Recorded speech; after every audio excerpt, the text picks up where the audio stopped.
So starting with a little warm up for day 3, just to kind of go over what we did yesterday. We're doing the same kind of thing today. So remember, you're going to have a trig expression equal to another trig expression, and you got to show that they're equal. So picking the more complicated side, this one right here. So this one has multiplication and it has addition.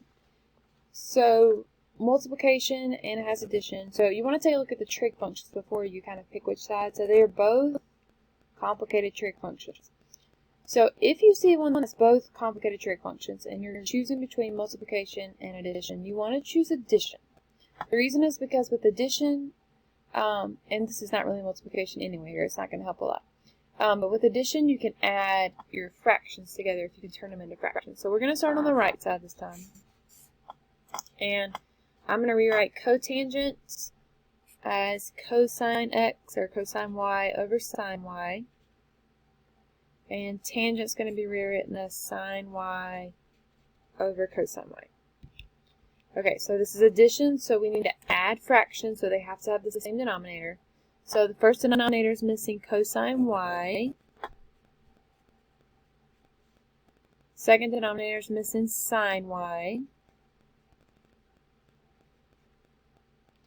Okay, so we would have cosine squared, or cosine times cosine, which would be cosine squared y, plus sine y times sine y, which would be sine squared y. And then I'm not going to multiply out the bottom, which you can't really multiply anyway.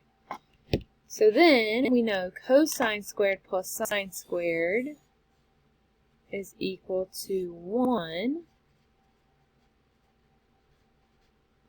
So this is 1 over cosine times sine. Then if we separate these, 1 over cosine we know is secant.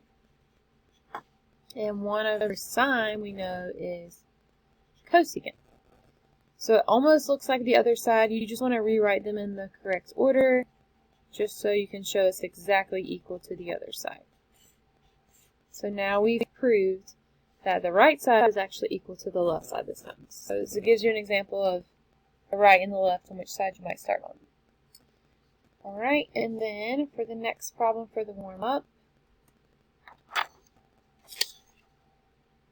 so we have this cosine times tangent squared plus 1, and it has to be equal to secant x.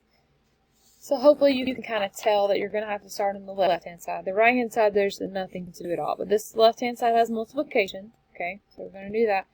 So you can do the multiplication if you want. Remember I said there's more than one way to do a problem. Or, if you can just realize that tangent squared x plus 1 is one of your Pythagorean identities and use that would be a lot helpful. So over here to the side, tangent squared x plus 1, remember that's equal to secant squared x. So you don't even have to rewrite it, okay? So this right here is equal to secant squared x. Alright, so then, if I want to rewrite everything in terms of sine or cosine, I'm going to keep my cosine x. Secant is 1 over cosine, so it'll be 1 over cosine squared x. Because I have a cosine on top and 2 cosines on the bottom, I can cancel out one of them. So we're left with 1 over cosine x, which is equal to secant x, which is what we were trying to show that it was equal to. Okay. This problem might also say simplify to a single trig function, because that's exactly what we did here. Or it could be in the form of a proof.